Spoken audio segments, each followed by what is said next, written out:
Very good morning to all the students. Welcome back to your online classes. Let us start Science chapter number 5, Separation of Substances. सबसे पहले हम इस chapter की headline, जो इसका topic है, जो इसका टाइटल है, इसको समझेंगे. क्या मीनिंग है सेपरेशन ऑफ सब्सटेंसेस का? सेपरेशन मीन्स अलग करना, सेपरेट करना. किसको? सब्सटेंसेस को. सब्सटेंसेस मिक्स्ड फॉर्म में है, मिक्सचर की फॉर्म में है, तभी तो हम उसको सेपरेट करेंगे, राइट? तो सबसे पहले हमें मिक्सचर का मीनिंग पता होना चाहिए. What is mixture? मिक्सचर क्या है? मिक्सचर मीन्स बहुत सारी चीज़ों का कॉम्बिनेशन. जब हम बहुत सारी चीज़ों को ऐड कर देते हैं, उनको सम अप कर देते हैं, तो बनता है उनका मिक्सचर. जैसे कि air is a mixture, T is a mixture, right? बहुत सारी चीज़ें हैं हमारे आसपास जिनको अगर हम नोटिस करें, उनको ऑब्ज़र्व करें, तो हमें समझ में आता है कि ये चीज़ें जो हैं बहुत सारी डिफरेंट चीज़ों को मिलाकर एक कंबाइंड फॉर्म में प्रेजेंट की गई हैं. जैसे कि एयर मिक्सचर है ऑक्सीजन का, नाइट्रोजन का, कार्बन डाइऑक्साइड का, और इनके साथ साथ हमारी एयर में डस्ट पार्टिकल्स, स्मोक और भी बहुत सारी इम्प्योरिटीज़ प्रेजेंट होती है. तो जितनी भी ये सारी चीज़ें हैं जिनको सम अप करके हमारी एयर फॉर्म हुई है, these things are known as components.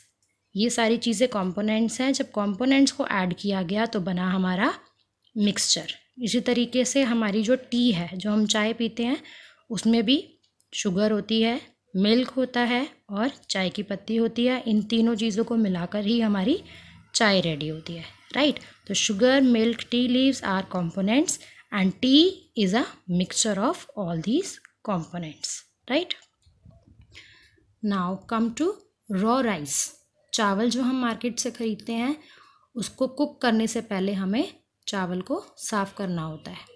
जब हम चावल को साफ़ करते हैं तो उसमें छोटे छोटे पेबल्स, पत्थर, कंकड़, हस्क, कुछ ऐसी इम्प्योरिटीज़ मिलती हैं. दैट मीन्स जो राइस है वो इन सभी चीज़ों का मिक्सचर है. नेक्स्ट टॉपिक हमारा आता है नीड फॉर सेपरेशन. हम मिक्सचर को अलग क्यों करते हैं? क्या ज़रूरत है हमें मिक्सचर को अलग करने की? Number 1, to obtain 2 different but useful components of mixture. कभी कभी हमें मिक्सचर में से यूज़फुल चीज़ों को अलग करना होता है. जैसे कि हमें दूध से वाइट बटर जब हम निकालते हैं तो हम चर्निंग की प्रोसेस को यूज़ करते हैं. तो इसमें क्या होता है, मिल्क और बटर दोनों चीज़ें चर्निंग की मदद से सेपरेट हो जाती हैं, राइट? तो हमें बटर मिल गया मिल्क से, तो हमने मिल्क में से अपना यूज़फुल कंपोनेंट निकाल लिया.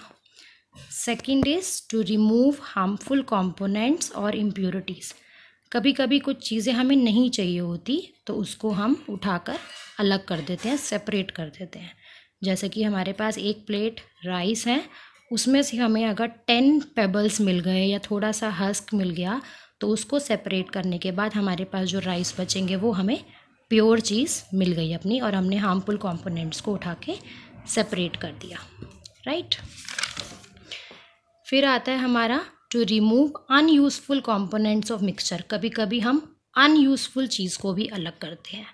जैसे कि हमने चाय बनाई, तो हमें कप में उसको सर्व करने से पहले हम उसको स्ट्रेनर के आर पार निकालना होता है. ये स्ट्रेनर आपके सबके घर में होगा, आपने देखा होगा अपने किचन में.